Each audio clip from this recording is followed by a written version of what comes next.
अपने खेतों में सिंचाई के लिए आप क्या इस्तेमाल करते हैं? खेतों में सिंचाई के लिए तो पहले देखिए हम लोग शुरू में जो करते थे तो पानी निकालते थे इंजन से और सीधे पाइप से सीधे खेत में डालते थे, तो इससे पानी का काफ़ी नुकसान होता था और फसल भी हमारी बर्बाद हो जाती थी। फसल के लिए देखिए कितना हो, मई जून का महीना गर्मी का हो, पानी चाहिए पौधे को, तो जड़ में पानी चाहिए। और किसान क्या करते हैं कि पूरे फसल की सिंचाई करते हैं, तो इस तरह से पानी उनका नुकसान तो हो ही रहा है, फसल भी बर्बाद हो जाती है। तो अब जो है हम लोग उद्यान विभाग की सहायता से वहाँ 90% सब्सिडी के हिसाब से हमने ड्रिप लगवाया है, मिनी स्प्रिंकलर है, पोर्टेबल स्प्रिंकलर है, तो जिसमें जहाँ जहाँ हमको जैसी आवश्यकता होती है उस तरह से उसका उपयोग करते हैं। मान लीजिए जैसे हमको गोभी लगाना है, तो गोभी लगाना है तो हमारा ज़मीन सूखा हुआ है, तो उसमें हम 10-20 मिनट जो है पोर्टेबल स्प्रिंकलर चला देते हैं, तो पूरी ज़मीन हमारा एक बार बौछारी सिंचाई हो जाती है, ज़मीन नम हो जाता है, उसमें गोभी लगा दिए हम। और जैसे गर्मी में हमको सिंचाई फिर करना है, मेड़ जैसे हमारा खेत जो है खाला ऊंचा है, उसमें पानी एक बराबर नहीं लग रहा है, तो उसमें हम ड्रिप की सहायता से सिंचाई करते हैं।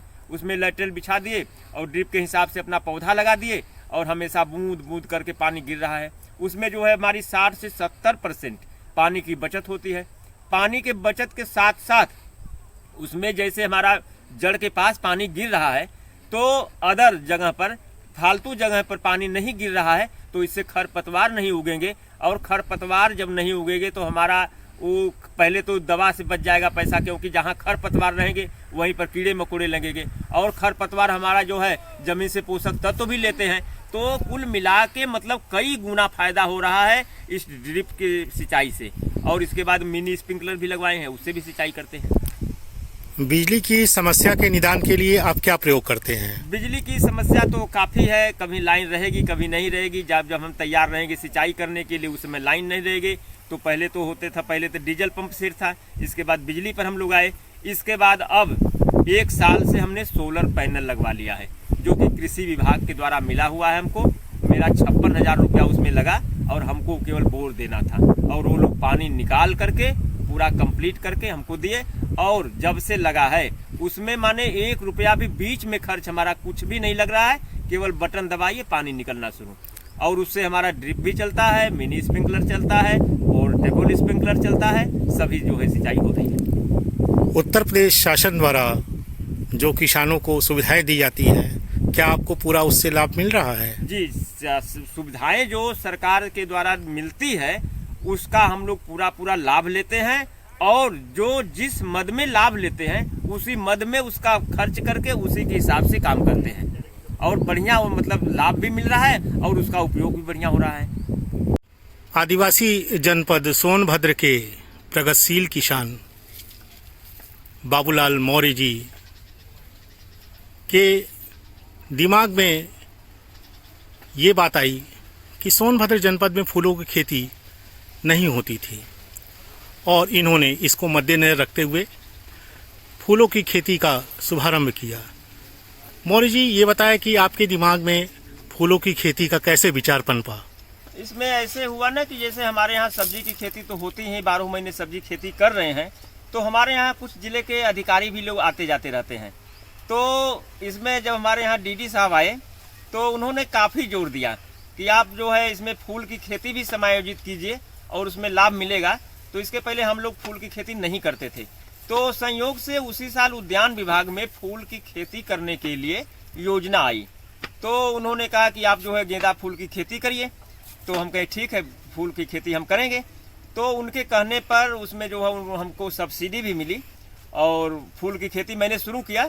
तो मैंने पहले तो हिचका कि भाई फूल की खेती करेंगे तो इसकी बेचेंगे कहाँ, कैसे बिकेगा, माला बनाना पड़ेगा, तमाम तरह की असुविधाएं होगी।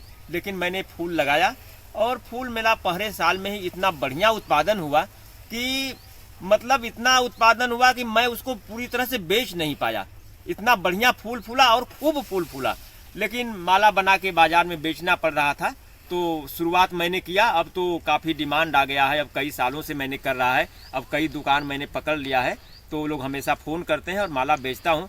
और कुल मिला जुला करके जैसे हम लोग खेती करते हैं, तो जो किसान भाई अनाज की खेती करते हैं, तो अनाज की खेती से तो सब्जी की खेती में फ़ायदा होता है, लेकिन सब्जी की खेती से भी फूल की खेती में फायदा है।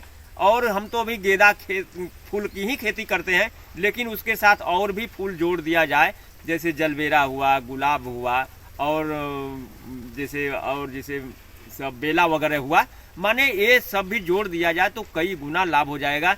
फिर भी मैं गेंदा फूल की खेती ही करता हूँ, लेकिन सब्जी की खेती से इसमें फायदा है, क्योंकि देखिए इसमें न तो रासायनिक दवा की जरूरत पड़ती है और न ही बहुत ज़्यादा उर्वरक की ही जरूरत पड़ती है।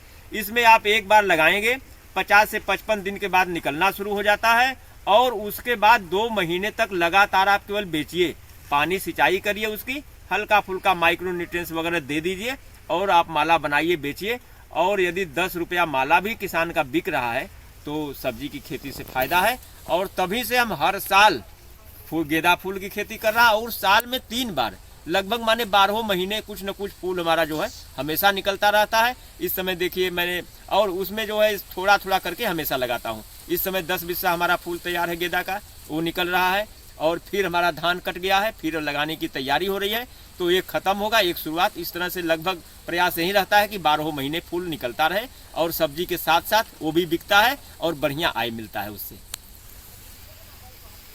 बाबूलाल जी एक प्रगतिशील कृषक होने के साथ साथ इन्होंने भारत के यशस्वी प्रधानमंत्री माननीय नरेंद्र मोदी जी के उस स्वप्न को साकार करने का प्रयास किया है, जिसमें उन्होंने नारा दिया, बेटी बचाओ बेटी पढ़ाओ। इन्होंने अपने गांव के लोगों को, अपनी गांव के बेटियों को फूल उद्योग से जोड़ा। मौर्य जी, आपके मन में ये कैसे विचार आया? जी, ऐसा है कि जैसे अब हम लोग सब्जी की खेती तो कर ही रहे हैं, तो इसमें तो काफ़ी लोगों को रोजगार देते हैं, रोज 10-5 लेबर, 7 लेबर, 8 लेबर रोज लगे रहते हैं।